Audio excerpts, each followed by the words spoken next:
l'invité, le seul, pour ce matin, Takizala. Mathieu, bonjour. Je vous remercie, Charles Lumbala. Entrepreneur. Oui. Mais une question caresse mon esprit. Pourquoi chez nous, beaucoup de gens, ça c'est souvent la clientèle qui le dit, ne sont pas sérieux. Quand on demande, un client vient, service, bah, tu as Misela Maboko. Ils déçoivent souvent. Ouais. Pourquoi, pourquoi ce comportement? En fait, Charles Lumbala, vous n'avez pas tort, vous avez raison, parce que... Les couturiers, oui. plombiers, savetiers, il y en a même qui détournent l'argent. Oui. Savetiers, maçons. Donc, quand viens à 12h récupérer le Gonayo. 12h, vous trouvez le bureau fermé. Soit tu n'es pas là, Olimbi Sanga, Nazaki, t'appelles même pas pour te dire que voilà, il y a eu. Pourquoi il n'y a pas de sérieux dans Misala Maboko? Dans le chef, il y a battu Misala Maboko dans notre pays. D'abord, ils prennent... Et la vérité aussi est rare. Oui, oui. Le mensonge est comme un mode de vie. Oui, oui. Quelque chose, quand on l'envoie pour aller acheter quelque chose, il surfacture. Oui, oui. Il achète et puis il dit, ça l'a facture, il y a autant. Comment que je vous ai donné autant? Oui, oui. Et les Congolais ou étrangers, beaucoup pleurent. Vous savez, quand vous mentez pour bouffer l'argent de quelqu'un, en surfacturant les devis ou les matériels, ou à ne pas respecter les engagements pris, ça fait très mal quand même. Oui. En fait, Charles Lumbala, vous... Les mécaniciens, oui. Qu'est-ce qui se passe en nous? En fait, vous n'avez pas tort, vous avez raison presque à 99%, parce que la plupart de ce métier que vous avez cité ce matin, même ceux qui pratiquent ne le prennent pas comme un métier. C'est-à-dire qu'ils l'ont mis comme si c'est du débrouillandisme. Et c'est pour ça, vous voyez, dans le pays où le métier a un sens, c'est-à-dire qu'on a créé les entonnoirs où on forme les gens. C'est-à-dire qu'avant de commencer à exercer, vous devez avoir l'éthique. Vous devez comprendre que ce que vous êtes en train de faire, c'est un métier pour rendre service. Si vous observez le monde entier aujourd'hui, même dans des pays puissants, les entreprises qui sont prospères, ce sont des entreprises de service. Mais quand vous revenez maintenant à Kinshasa, rentrez même dans un petit bistrot. Vous êtes client. Mais chez Lumbala, vous allez attendre presque 40 minutes pour que la dame qui est en train de travailler, qui devait vous présenter le menu, mais c'est comme si vous venez déranger la personne. Parce que le système collectif de la République démocratique du Congo n'a pas valorisé tant ce genre de métier. Pourtant, dans des grands restaurants ailleurs, vous trouvez même 3-4 personnes. Une serveuse avec 3 plats ici. Vous dites, mais c'est collé, il y a une sorte d'école. Voilà.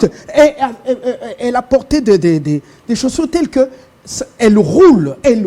Quelle promptitude. Bonjour monsieur, que puis-je faire pour vous? Qu'est-ce que vous prenez? Le menu est déjà là. Et pendant que vous avez commandé, il y a déjà les entrées. Et pendant que vous cherchez à terminer les entrées, le repas tombe sur la table. Et après, on vous demande même, comment vous appelez ça? Dessert? Dessert, oui. Sortie, parce qu'il y a entrée-sortie. Madame, je ne peux pas voir. Et ce café, vous voyez que tout est fait avec et vous sentez que la personne... Mais vous trouverez des restaurants ici, c'est plein de serveurs et de serveurs, de serveuses. Mais alors, ils sont lourds. Vous commandez un repas, ça fait 2 heures. Je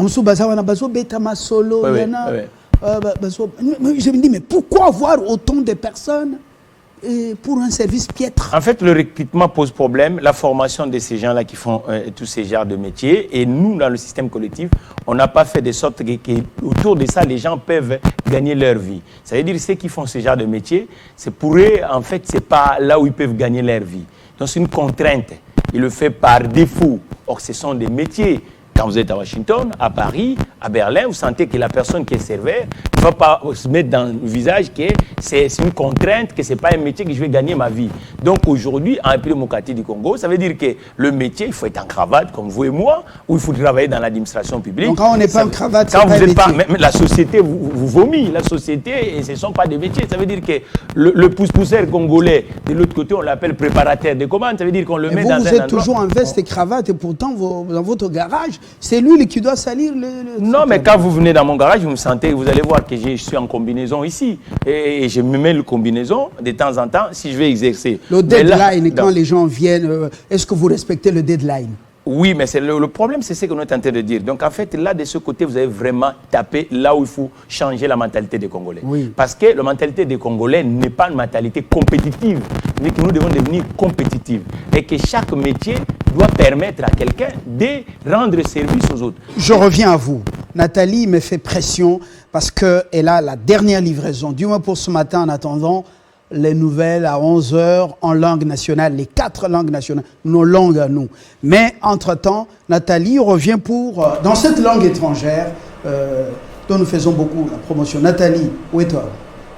Oui, Tatou Fabien Lumbala. Là, je suis bloqué. Bon. Oui. Merci. Biche nous. Merci d'être resté avec nous. La Minute Info, c'est dans une poignée de secondes.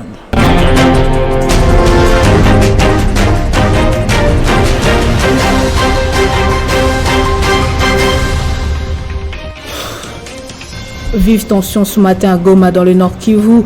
Comme annoncé, la population est descendue dans la rue pour réclamer la libération des Bunagana occupés par les M23 avec le soutien de Rwanda.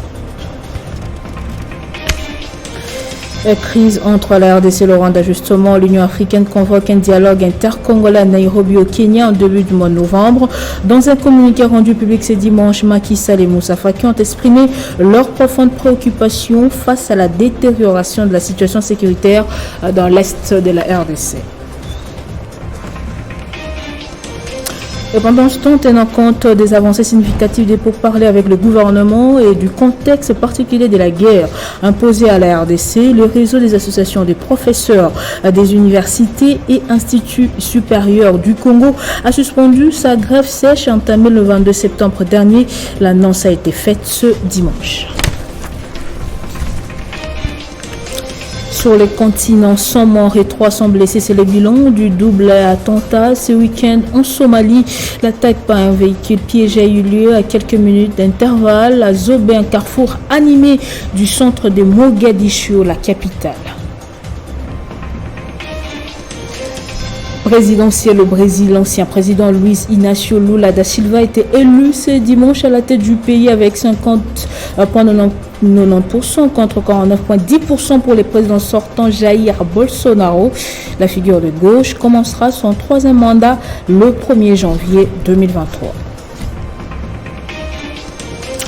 Et puis en sport football éliminatoire, Coupe d'Afrique des Nations de moins de 23 ans, malgré leur défaite lors de la manche retour hier à Sétif face aux Algériens par 3-1, les Léopards Espoirs de la RDC se sont qualifiés pour le 3e et dernier tour de ces éliminatoires. La RDC jouera le Ghana en mars 2023.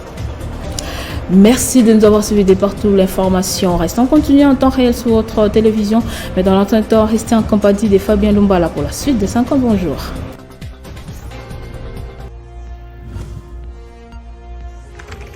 L'actualité reste en continu.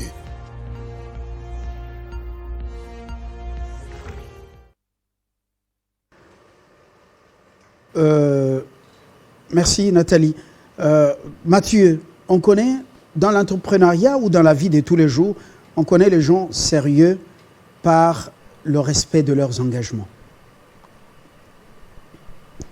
Mais il semble que le mensonge soit érigé en mode de vie pour beaucoup de Congolais. Et ça retire, ça diminue la crédibilité. Vrai ou faux? C'est vrai. Mais non, pour ne pas personnaliser, parler des deadlines, il y a des défis, il y a des contraintes. Parlons-en dans l'entrepreneuriat. Parce que notre monde aussi, à part les gens des métiers, ceux qui demandent les services, il y en a qui ne sont pas sérieux aussi. Ouais. Oui, ils ne respectent pas aussi les hommes des métiers. Ouais.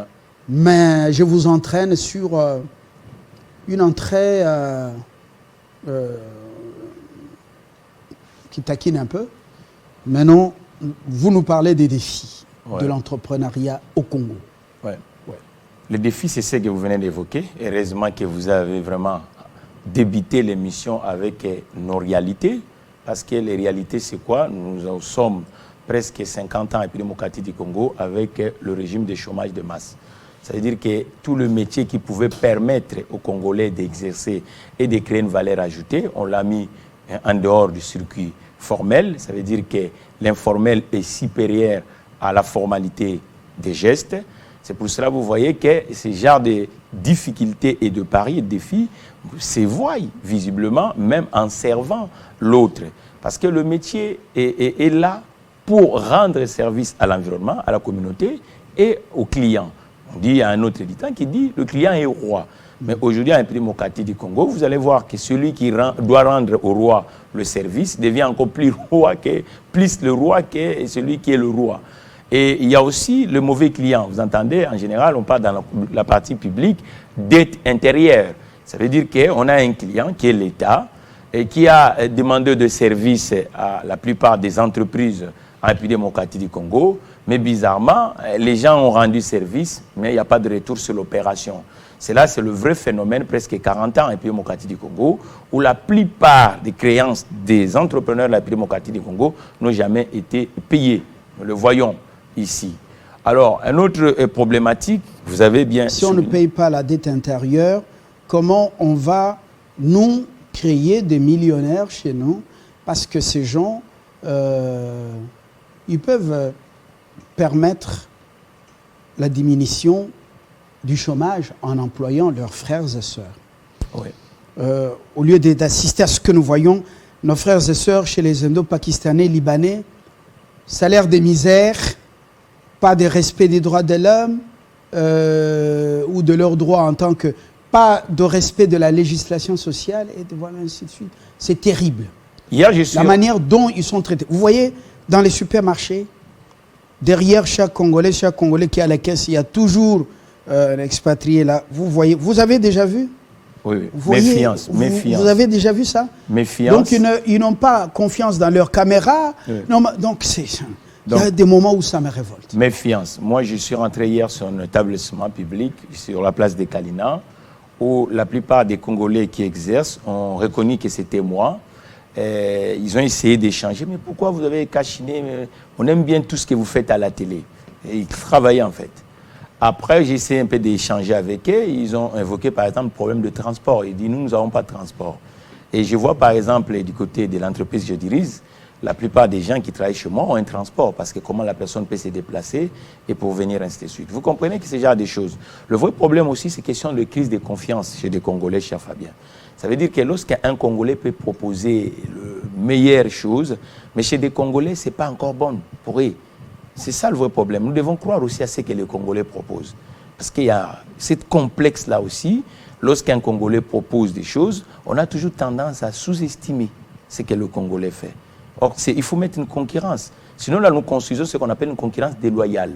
Et surtout qu'en ce moment, la crise est tellement profonde. Nous rentrons encore dans ces déblocs qui se dessinent. L'Atlantique et du côté de l'Est. La crise de confiance n'est-elle pas due, par exemple, à cette affaire? À midi, vous avez un discours. Oui, venez à midi. Ah oui, pour ce service, impec, deadline, venez à midi. Après une semaine, la personne se pointe à midi. Le produit n'est pas là. Est-ce que là, le mensonge, ça ne peut pas, érigé comme mot de vie, ça ne peut pas faire diminuer la crédibilité des partenaires, par exemple? Oui, en fait, le problème, c'est quoi? Vous devez savoir que, cher Fabien, aujourd'hui, dans notre pays, qui ce soit la personne qui exerce, nous prenons par exemple le taxi, nous rendons le pouvoir d'achat à celui qui exerce ce métier. Mais regardez la façon ces gens-là nous accueillent. Trouvez-vous vraiment ça normal? Avec insolence, l'impolitesse, ainsi de suite. Et ça, déjà, c'est quoi? C'est l'absence d'apprendre à ce métier qu'il est en train d'exercer. Parce qu'il faut comprendre que 3/4 des gens qui exercent dans le secteur marchand aujourd'hui en République démocratique du Congo ne sont pas formés. On peut avoir une formation classique de l'université ou de l'école, Mais la formation de métier que vous exercez, formation professionnelle, formation continue, les métiers ont évolué. Mais en République démocratique du Congo, la formation continue est absente, cher Fabien. Même du pôle public. Là, on parle de privé. C'est pour ça que vous voyez que nous reculons. Tous ces ateliers, séminaires, renforcement des capacités, est-ce que ce n'est pas de la formation continue? Mais quels sont maintenant les résultats du terrain palpable? Est-ce qu'il y a des améliorations, cher Fabien? Est-ce que quand vous rentrez dans les hôtels de Kinshasa, quand vous rentrez dans les entreprises de Kinshasa, quand vous rentrez dans des institutions bancaires, rentrez dans les institutions bancaires, regardez l'employé de banque, la façon qu'il vous accueille, comme si vous êtes un braqueur. Ça, c'est pas logique, ça. Vous comprenez? C'est dans tous les secteurs. Ça veut dire que le professionnalisme manque.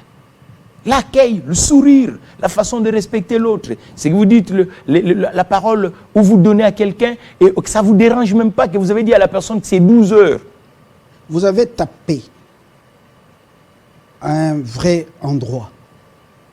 J'entre dans une banque pour une opération. Au guichet, une dame capricieuse. C'est comme si vous n'existez pas. Avec un langage, je suis sorti pour demander le bureau de son chef. J'ai dit, bonjour monsieur, cette dame n'est pas à sa place là-bas. Vous pouvez lui trouver une autre place derrière avec ses humeurs. C'est pas fini. Avant, dans une structure de l'État, 2 réceptionnistes en train de faire l'orthopédie d'un piodi. Les odeurs à la réception. Vous arrivez à poser le problème. C'est comme si on ne vous a pas vu. Vous restez là-bas. J'arrive à leur DG. Je dis DG. Ces 2 dames ne sont pas à leur place. Vous pouvez leur trouver notre service. Le DG appelle les ressources humaines. Vous avez suivi le monsieur? Je dis, elles ne sont pas à leur place. Alors, nous devons avoir le courage de casser l'œuf pour manger, préparer bien l'omelette. Vous continuez. C'est ce qui est, en fait, le problème, normalement, dans chaque entreprise, il y a ce qu'on appelle la partie ressources humaines. Aussi, si vous êtes dans une entreprise commerciale, vous devez avoir ce qu'on appelle le service client. Ça veut dire que le client, on doit l'écouter. Moi, je dis souvent chez moi, je dis, et la dernière fois, je disais, vous avez l'habitude, quand le client arrive, le moment où il passe à la caisse, vous avez un autre visage. Mais quand le client vient pour réclamer, là, non, le client devient un démon. Non, ce n'est pas normal. C'est du n'importe quoi. Le client, s'il y a une réclamation, automatiquement, il faut que le visage soit ouvert. Mais aujourd'hui, de plus en plus, la population ne veut pas de critique constructive. Ça veut dire qu'aujourd'hui, on est rentré dans ce régime où les éloges, c'est ça qui va construire le pays. Non, mais je ne pense même pas. Parce que logiquement, aujourd'hui, tout le monde se plaint en disant la partie congolaise n'est pas visible dans la partie économique. Mais cher Lumbala, mais regardez la compétitivité de nos entreprises. Quand tout ce qui est congolais symbolise aussi le désordre d'un côté. On ne sait pas qui est le chef, qui fait quoi. Le casting des recrutements, c'est un vrai problème. Parce que c'est moi, M. Takizala, qui crée l'entreprise, comme le chômage de masse, je vais regarder le membre de la famille et je vais mettre à l'intérieur. Mais si le membre de la famille est compétent, il n'y a pas de problème. Mais si c'est un incompétent, est-ce qu'on va s'en sortir dans l'auberge? Non. Donc le vrai problème, c'est d'où la nécessité de cette création de clubs des entrepreneurs et des investisseurs en République démocratique du Congo, défi RDC. Vous avez créé ça?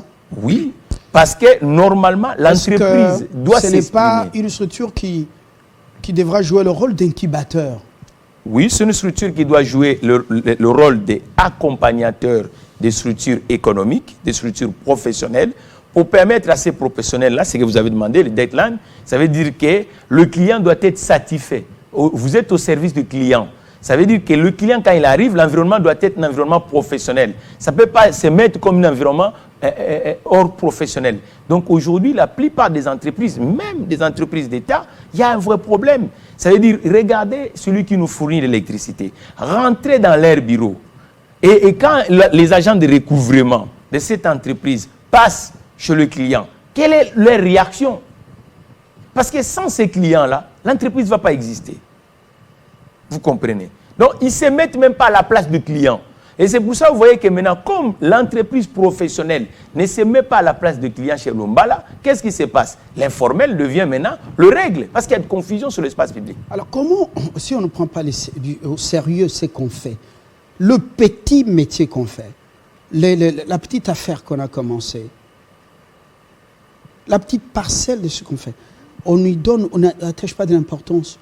Comme ces garages de fortune sur les avenues dans la banlieue, où tout le monde est maître mécano, maître mécano. Ils aiment bien des grades. Vous savez que ça, il est incapable. Vous dites, il vous taxe, vous donnez l'argent. Et puis après, la suite c'est quoi? Il est ingéniable. Vous appelez, il ne décroche plus. Le mensonge est devenu vraiment un mode de vie. Mais c'est pour ça que vous voyez qu'il y a des répercussions. Avec beaucoup d'aventures. Ça veut dire que quand les gens mentent, automatiquement, il n'y aura pas de réussite. Ni pour lui-même. Regarde 3/4 de ces menteurs professionnels d'aujourd'hui, les arnaqueurs. Vous sentez que même la façon, leur présence physique, ça pose déjà un problème parce qu'un menteur ne peut pas se présenter gueux. C'est ce qui se passe dans ce pays. Ça veut dire que mentir ne peut pas faire avancer une collectif. Et aujourd'hui, les répercussions, nous voyons. Socialement, nous avons des sérieux problèmes. Parce que les gens qui devaient nous rendre service sont devenus maintenant des menteurs professionnels. Dans tous les secteurs de la vie. Quelque chose à dire ou non, mais on dit oui. Parce qu'on voit la valeur d'échange qu'on appelle l'argent. Tout le monde aujourd'hui, et avec nous, les Congolais, on parle plus de l'argent. On parle peu de nos métiers. Et ce que nous faisons. Alors, votre structure, qu'est-ce qu'elle va apporter de nouveau au-delà de votre affaire personnelle, un garage moderne, avec des services, même si par moment vous êtes aussi salé dans la facturation, c'est une parenthèse, mais qu'est-ce que cette structure va amener de nouveau dans l'entrepreneuriat congolais? En fait, ce qui manque aujourd'hui dans le secteur privé congolais.